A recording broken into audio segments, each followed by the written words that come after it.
Hi everybody, today we're going to be doing lesson 17, division algorithms, also known as long division. Now before we get started, if you are very comfortable with long division and you feel that you can do it on your own, then you may write me a couple of sentences. Dear Mrs. Pendry, I am very comfortable with long division. I am going to go straight to my lesson practice and you may skip the examples. If you struggle with long division, then you need to take the time to follow me along, or I'll follow along with me and do the examples together.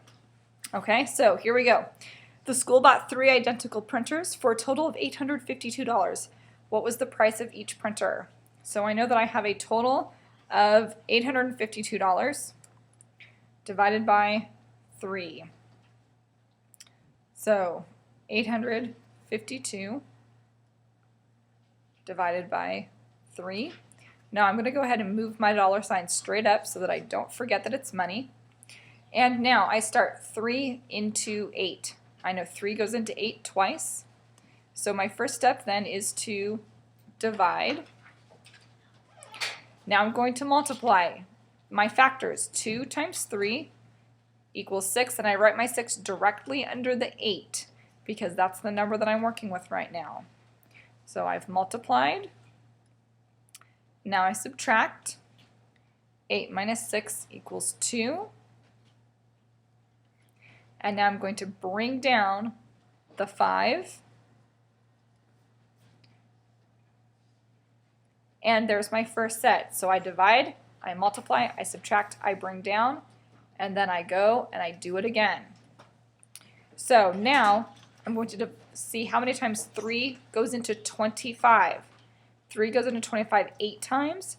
I write the 8 directly above the 5 that I just brought down.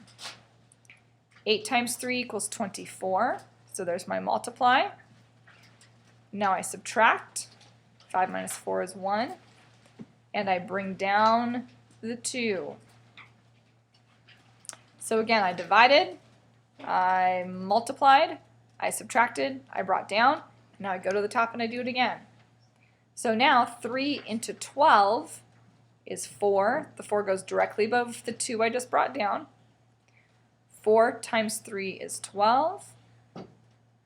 I subtract and get 0. And I have nothing left to bring down, so now I'm finished.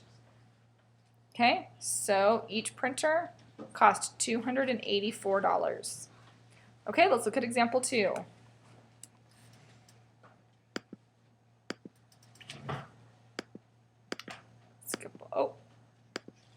Okay, example 2.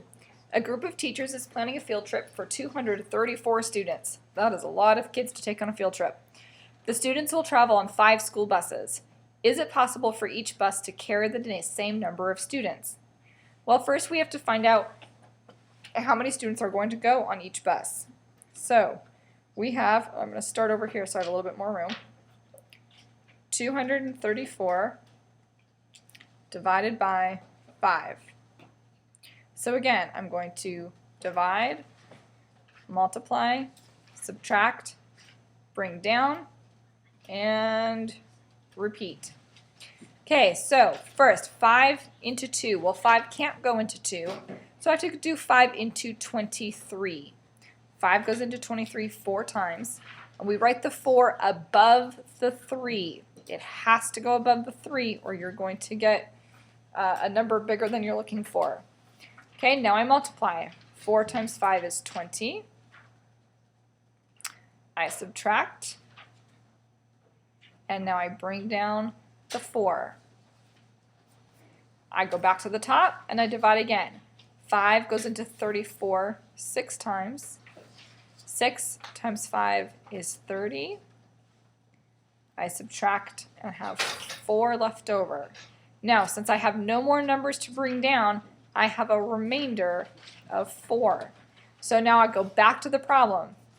And the question is it possible for each bus to carry the same number of students?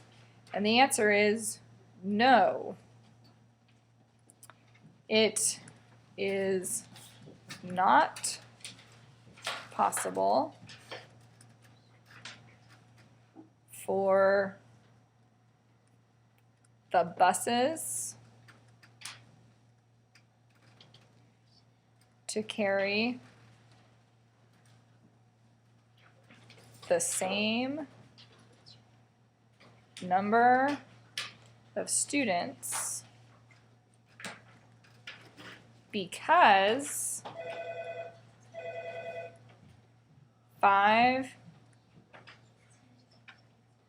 doesn't go into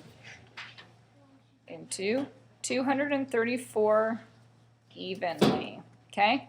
Now, even though it doesn't ask why, I want you to give me the reason why it doesn't go into it evenly. Okay?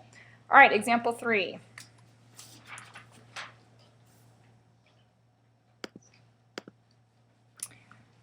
Okay, solve 5n equals 365. Okay, you guys are used to solving these. Okay, 5 times n equals 365. N times 5 equals 365. 365 divided by 5 equals n. 365 divided by n equals 5. Okay, so here's my fact family. This is the one I'm going to use to solve. So 365 divided by 5. 5 doesn't go into 3, but 5 goes into 36. 7 times. The 7 goes directly above the 6 because that's the smallest number we're working with. 7 times 5 is 35. Subtract. Bring down. 5 goes into 15 3 times. 3 times 5 is 15. N equals 73. Okay, so first you have to figure out what kind of a problem you're going to use. Are you going to multiply or are you going to divide? And then you can actually solve the problem. So if you need to, write your 4 fact families first to figure out which one you're going to use. Okay, all right, example 4. All right, 3 students collect aluminum cans and were paid $8.85 by a recycling center for those cans. The income is to be divided equally. What amount of money should each student receive? So we have 3 students, $8.85. So $8.85 divided by 3 students. Now, when you're dividing with a decimal, or money in this case, the dollar sign goes straight up. The decimal also goes straight up. Okay? So put in the dollar sign and decimal now, and then do your division so you don't forget. So 3 goes into 8 twice. 2 times 3 is 6. We subtract. We bring down. We ignore the decimal. We don't do anything with that after we've moved it up. 3 goes into 28 9 times. 9 times 3 is 27. Subtract. Bring down. 3 goes into 15 5 times. 5 times 3 is 15. So each student will get $2.95. Now, if you didn't put the decimal here and you got $295, that's not reasonable. You're going to know something is wrong, so make sure you put in that decimal. Okay, that's it. Work on your lesson practice, and I will see you in the morning.